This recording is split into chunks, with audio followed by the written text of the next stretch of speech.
হে মহাদেব, তুমি কেন তোমার ভক্তের সবসময় পরীক্ষা নাও? ওকে সাহায্য করো তুমি।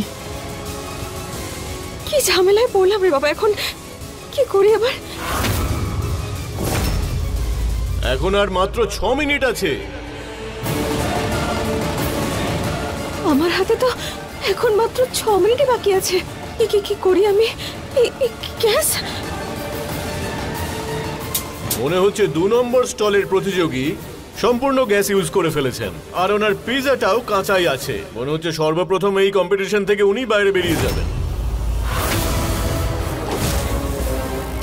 কি করি এবার?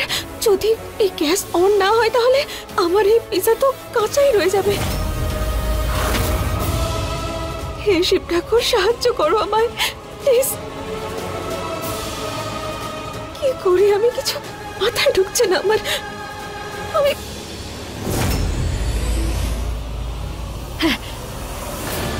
গ্যাস শেষ হয়ে যাওয়ার পরেও একটুখানি গ্যাস সিলিন্ডারের মধ্যে থাকে।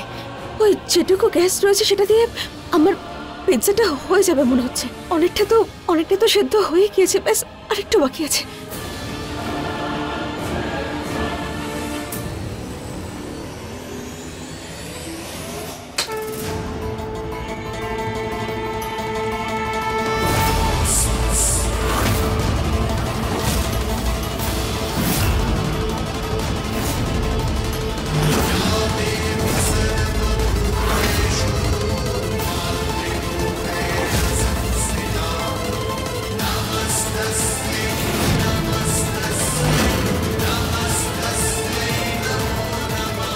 আরে কি করছে এই মেয়েটা?